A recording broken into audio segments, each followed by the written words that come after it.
A very good morning, students. Today we are going to discuss your chapter heat transfer. So as I told you that in heat transfer we have to start from thermal expansion, that is page number 109. So we did thermal expansion that day. You all know what is thermal expansion. Thermal expansion is where materials expand while being heated, causing them to take up more space. So whenever we heat a body, it expands and it takes more space as it was initially taking. So thermal expansion refers to the spreading out of particles in a substance as the thermal energy increases. So I told you thermal means heat. So whenever the heat energy, when we provide heat to any body, it spreads out, means it takes up more space, which is known as expansion, and on cooling it acquires less space, that is known as contraction. Then this is a simplified picture that this was the initial stage when the particles were congested, and on supplying heat from any outer source, the particles, the molecules in a substance expanded and they acquired more space as they were initially occupying. Got it? Then next we did the experiments, demonstrations of thermal expansion in solid. We did wall and ring experiment, that initially the wall was passing easily from the ring, but when heated it expands and it was not able to pass through the ring. But when it was allowed to cool, and after cooling it contracted and it again begins to pass from the ring. Then we did bar and gauze experiment, that we took a gauze and a bar. Initially the bar was fitting in the gauze, but after heating the bar expanded, and because of expansion it was not fitting in the gauze. So when it was allowed to cool afterwards, then we found that again the bar is fitting into the gauze. So from these experiments we concluded that solids expand on heating and they contract on cooling, although some exceptions are there that we discussed that day, so I am not taking much time on it. Next we did kinds of expansion: linear expansion, superficial expansion and cubical expansion. So we discussed all these things. Now our today's topic is factors affecting expansion. So as we know, we are having three kinds of expansion, that is linear, superficial and cubical. So firstly we will be talking about linear expansion. So linear expansion depends on original length of the rod, increase in temperature and material of the substance, solid or the rod. So secondly, if we are talking about superficial expansion, that it depends on original area, increase in temperature and the material of the solid. And if we are talking about cubical expansion, it depends on original volume, increase in temperature, material of the solid. So how it depends on original length, area or volume? If more is the original length, area or volume, more will be the expansion. If more is the increase in temperature, more will be the expansion. And material of the rod depends, because each substance have different coefficient of expansion, so it depends on the material of the substance. Next is your do you know column in your book. I haven't made the slide for that, but I would like to discuss that with you. That a bimetallic strip consists of two rods which are of same length but of different material. Say one is iron and other one is copper, which are riveted together and used in thermostat. So after riveting, the rods of iron and copper, they are used in thermostat. So what is thermostat? Thermostat is the device which is used to control temperature by closing and opening the circuit. Thermostat is used in your electrical gadgets like your refrigerator, electric iron, oven, geysers, etc. Next is very important point, that if we are talking about two rods which are of same length, same metal, and they are heated to same temperature, and only difference is one is hollow and other one is solid.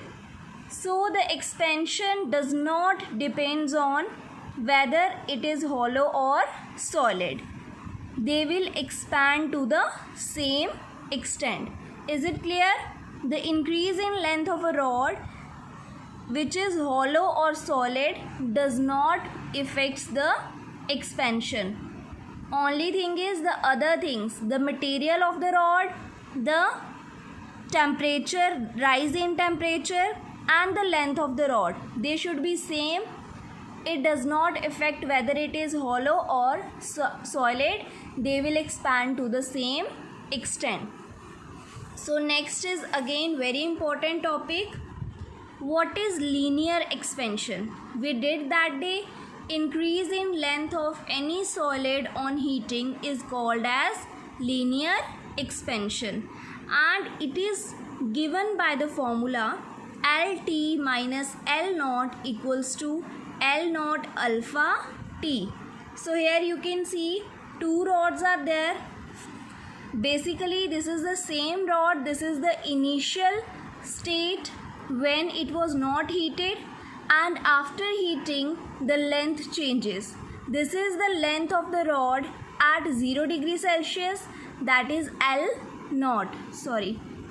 Then this one is the length of the rod when it is heated at the temperature T degree Celsius. So what is the increase in the length? That will be final minus initial. Final is LT minus L naught, and it depends on three factors we have done: original length, material of the rod, and the temperature. Original length is L naught. Alpha. Alpha is the coefficient of linear expansion, which is different for different substances or materials. And T is your rise in temperature. Got it? Linear expansion is the increase in length, and it is given by the formula LT minus L naught is equals to L naught alpha T, where alpha is the coefficient of linear expansion. In the same way we will do what is superficial expansion. So here you can see the inner surface, the orange light that you are seeing, that was the initial area, that is A naught, which is at 0 degree Celsius, and the dotted one, the outer surface that you are seeing, that is the increase in area when the temperature is raised to T degree Celsius. So A naught is the area at 0 degree Celsius, AT is the area at T degree Celsius. So the increase in area is given as AT minus A naught equals to A naught beta T, where beta is the coefficient of superficial expansion, and it is also different for different solids or materials. Is it clear? They are same. Only thing is, in linear we were talking about length, in superficial we are talking about area, and in cubical we will be talking about volume. So increase in volume on heating is called as cubical expansion. So here you can see V naught is the volume at 0 degree Celsius, Vt is the volume at T degree Celsius, and increase in volume is equals to Vt minus V naught, which is equals to V naught gamma T, where gamma is the coefficient of cubical expansion and it is also different for different substances. So in your book, page number 111, you can see that the coefficient of linear expansion of some solids is given. So there is no need to learn them. You can just go through them to know whether which substance is having more coefficient. If more coefficient is there of any substance, then the expansion of that substance will be more. Next we are having the applications of thermal expansion in our daily life. One thing I missed, the relation between alpha, beta and gamma. So what is the relation? Beta equals to twice of alpha, gamma equals to thrice of alpha. So the ratio of alpha, beta, gamma equals to 1:2:3. Is it clear? Then next we are having some applications of thermal expansion of solids in daily life. So the very first one is construction of a bridge. So you know that every substance expand on heating. So bridge that we see, they are made in such a way that steel girders are used, and one end of the girder is fixed in concrete while the other end is not fixed. It is supported on the rollers, and when there is rise in temperature, the girder may expand without affecting the pillar and the bridge. So here you can see small gap is there, joints are there, so that they don't crack when they expand. Okay, in your book another aspect is used of steel girders, that one is fixed in the concrete and other one is put on rollers, so that if any expansion is there, it will not affect the bridge or the pillar. Next is your railway tracks. So beta, you might have seen that there is a gap in between the rails of the railway track. This is because due to considerable rise in atmospheric temperature, each rail tends to increase in its length. So a gap is left in between them, so that if they expand, it will not bend sideways, it will increase as per their requirement, and after in winters it can contract to its original length. Okay, next is riveting. Riveting means joining. Okay, when we are joining two things, or here we are talking about two steel rods or plates. When we are joining the two steel plates, that process is known as riveting. So here you can see in steps how riveting is done. Here you can see I have taken two steel plates and a hot rivet is there, which is having head on the top and it is having some space. After that, in the second step, we have put the hammer at the lower end to make it bend, and on cooling the rivet will contract and pulls the plate together tightly. Is it clear? Initially we took a hot rivet and we put it inside two steel plates, then we hammered the rivet on the other side. It got a flat shape, and on cooling it contracts and pull the plates together tightly. Next application is electrical cables and the telephone wires. So you might have seen that during winter they contract and during summers they sag. The reason is this beta, that because of to prevent this contraction and sagging, we put the wires between the poles slightly loose in winters, and they are kept tight during summers, so that they do not sag more. Is it clear? Because of expansion, the telephone wires sag during summer and they contract during winter, and because of this there is a harm of breaking. So when they are laid, this thing is kept in mind that they are kept slightly loose so that they may not break in winter due to contraction, and they are kept tight so that they may not sag too much in summer due to expansion. Is it clear? Next we are having fitting the steel rim on a horse cart.